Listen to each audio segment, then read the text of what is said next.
Danger Street, issue 7, Tom King with Jorge Fornes on the art. So it's a shame Matt's missing this week, because Matt's been reading this as well, and we've had pretty in-depth discussions across the board. This one has a time jump, which is interesting. It's a month later at the start of this book, so some things that have developed off-panel that we kind of learned throughout the issue. One of the main through lines of this issue is that Lady Cop, who we actually get her name in this issue. I don't know if they brought it up before, or if this was like a sort of first-time reveal, but it's mentioned a couple times here. But she is in the waiting room trying to talk to the Commodore, who is the leader of the Green Team, one of the only 2 surviving members of the Green Team.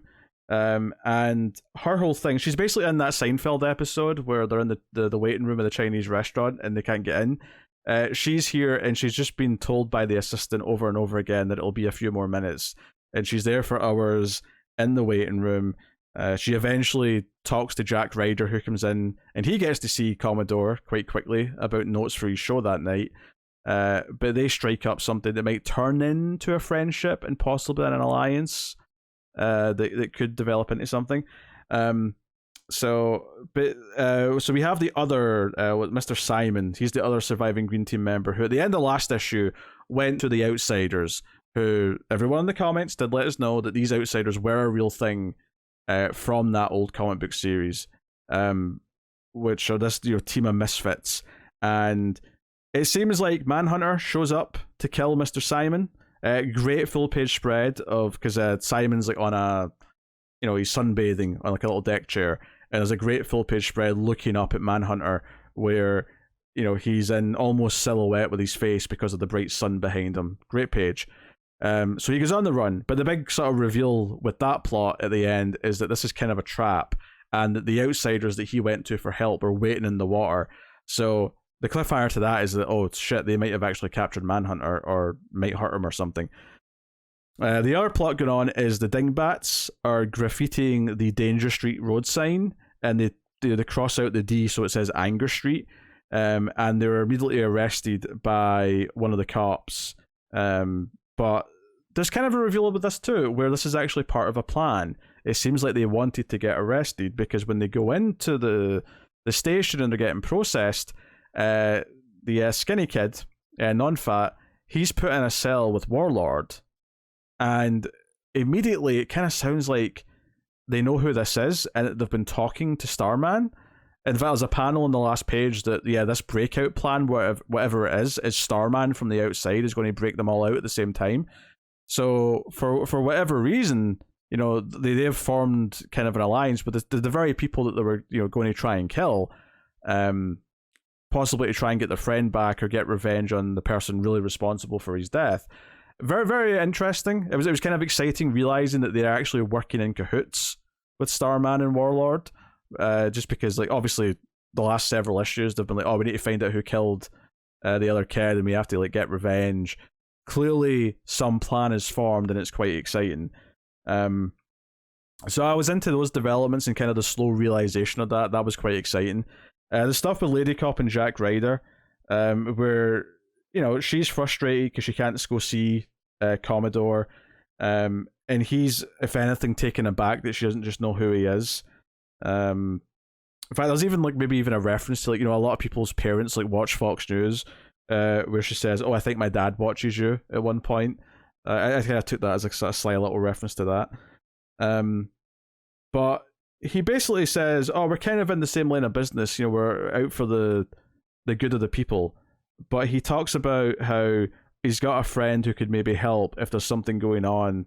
Because she mentions that there's, the Green Team might be tied to this murder of a young boy and an alien. And Ryder offers his business card and says to contact him that, maybe his friend can help. I think that's on his way out, he gives her the card. And sure enough, it seems like they're going to meet for, coffee or something in the future. And she never does get to see the Commodore. The assistant basically says, "Oh no, something came up, sorry, we can pencil you in for 7 weeks from today," kind of thing. And there's a really ominous part with the assistant where eventually the assistant has to leave for the night, and she's like, "You have to kind of leave with me now because I'm going." And in the elevator on the way down, he or sorry, she basically says, and Lady Cup doesn't know if she can take this as a joke or not. She's sort of thinking it might be a joke, but she's not sure. But this woman basically says, yeah, I have to do whatever Commodore says because he's got my son kidnapped and he sent me a toll before, and if I don't do what he says or I try and quit, they'll send me his eyes or possibly his whole body.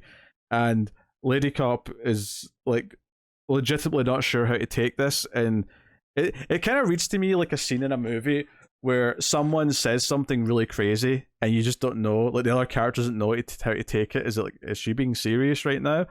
And it's this really kind of ominous little moment. So that's really good. The other big scenes that are at play in here are so there's more of the prison breakout stuff.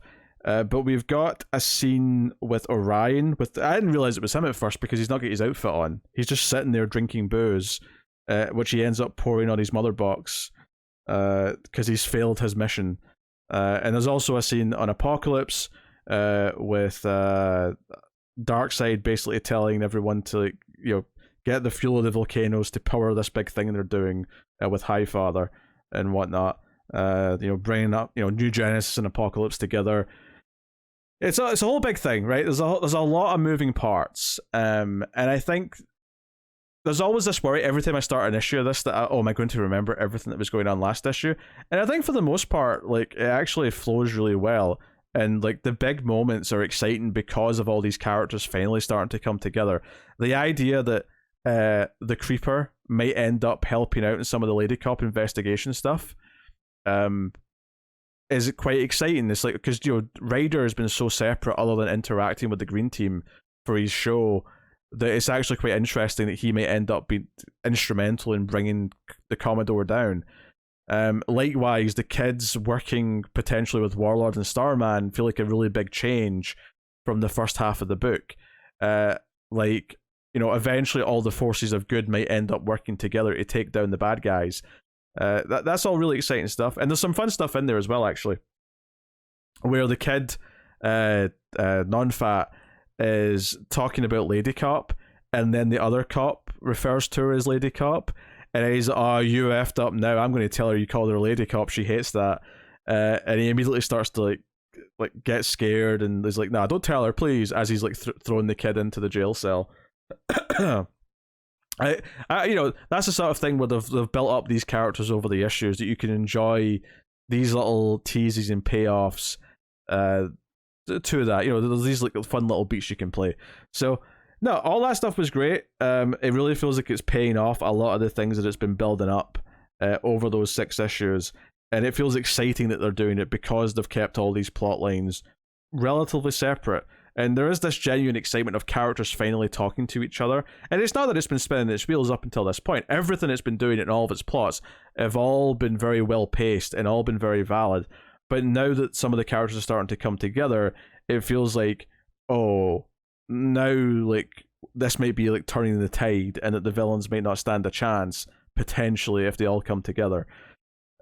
So it's very exciting on that front. So it's all very good. There is like a weird thing at the start where the Dr. Fate helmet who's telling the story says, "I could tell you what happened in this month that we're skipping, but I don't have time for that." And then the story gets going. I almost feel like I get why you don't want to tell us that, because part of the fun of this issue is seeing all the things that have changed over the course. But it's weird for the helmet to even mention that it could just tell us what happened in that month. It's almost like you're pointing out the writing technique, and it's not even a flaw. It's just like, don't point it out. Just get on with it. It's fine. Almost just a little too meta in that one little moment. They are, as per usual, is phenomenal throughout the book. It's very expressive, and it's dealing with a lot of interesting moments. Something like Non-Fat in the jail cell playing cards with Warlord, and just like the different reactions and expressions on the faces, where you get the sense that this is like an alliance that's formed because they've got a mutual enemy, but it's not like they're best friends or anything. Non-Fat's reactions and like the way he's talking to Warlord don't come off as like, someone who's like finally found an ally. They come across as like almost like bizarrely equals who need each other in a weird way. And You get the impression that they've been talking a lot to Starman, and that Starman's told his version of the events, and Warlord tells it slightly differently. And Non-Fat points that out and says, yeah, Starman's was kind of like better, it made more sense. Yours is a bit more nihilistic, because Warlord, it sounds like, didn't really care about joining the Justice League. He was doing it mainly for Starman, because Starman was his friend, because Starman treated him well when everyone else just thought he was an idiot with a sword and a loincloth. So that kind of develops their friendship a little bit, which is kind of nice. I think I also like the idea that we learn about this potential alliance through just one of either characters, or one of either side's like character. I like that it's just Warlord and Non-Fat, and it's just a conversation between them. It's not all the kids with both the adults at the same time. It kind of, I don't know, it lets us discover some of the details just through natural conversation in a way that it makes you excited for what's off panel. It makes you excited for what you've not seen, what conversations you've not been privy to. And like, it's almost like using mystery very effectively in something that's not a mystery per se. It's just revealing what's going on, and not in a frustrating sense. Like, it's revealing things at a good pace. It's revealing things in a way where, by from the start of the issue to the end of the issue, you're like, okay, I know where we're going now.